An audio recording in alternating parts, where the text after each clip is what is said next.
نبی کو یاد کرنا، نبی پر سلامتی کی دعا کرنا، نبی نے جو حکم دیا اس پر عمل کرنا، یہ نبی کی محبت ہے، یہ نبی سے محبت ہے، اور یہی نبی کی محبت کی علامت ہے۔ نبی سے محبت یہ نہیں ہے کہ سال میں ایک مرتبہ میلاد منا لیا۔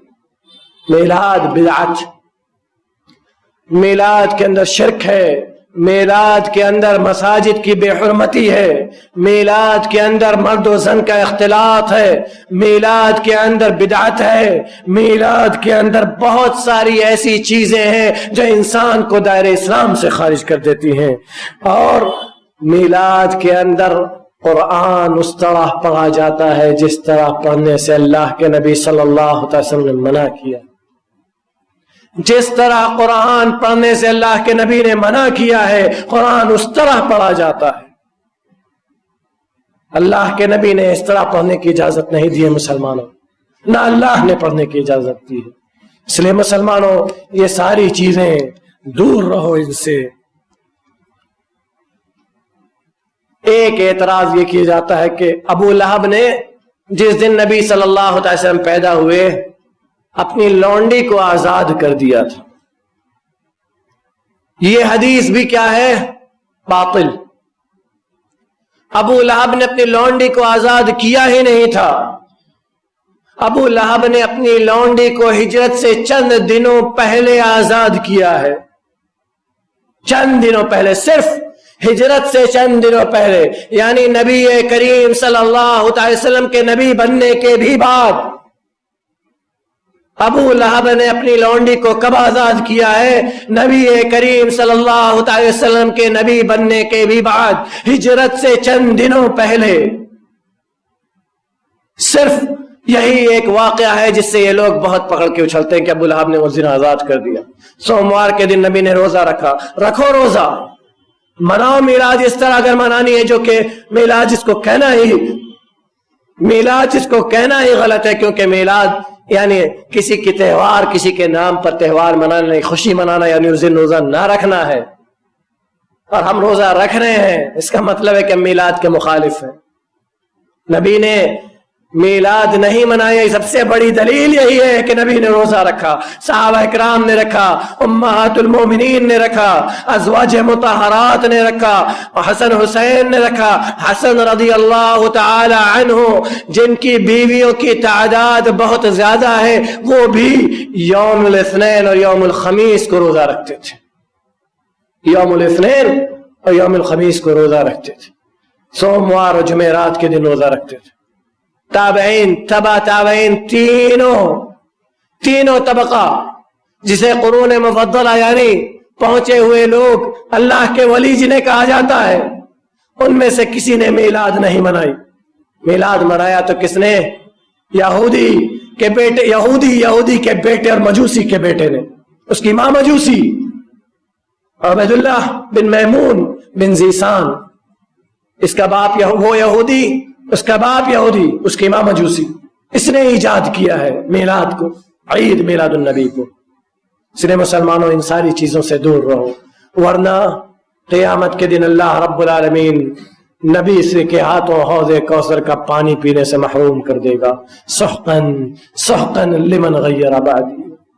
نمازیں بھی پڑھی ہوں گی، وضو بھی کیا ہوگا، سجدے بھی کیے ہوں گے، لیکن بدعتیں کی ہیں۔ اللہ رب العالمین پینے نہیں دے گا، جانے نہیں دے گا۔ نبی کہیں گے کیا ہو گیا، میری امتی ہے۔ اللہ کہے گا تجھے نہیں معلوم، تیرے بعد دین کو ان لوگوں نے بدل دیا۔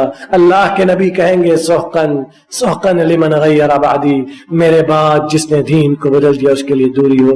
اللہ رب العالمین ہمیں صحیح معنوں پر دین پر عمل کرنے کی توفیق عطا فرمائے۔ الہ العالمین تو ہمیں دین پر قائم رہنے کی توفیق عطا فرما، اپنے نبی کی سنت کا سچا پکا شہدائی بنا دے، اپنے نبی سے محبت کرنے والا بنا دے۔ الہ العالمین تو ہم سب کو جب تک اس دار فانی میں زندہ رکھ، اسلام پر عقیدہ توحید کے ساتھ زندہ رکھ، جب ہمارا خاتمہ ہو تو خاتمہ میں خیر ہو۔ وصلی اللہ علی نبینا محمد وعلی آلہ وصحبہ وسلم۔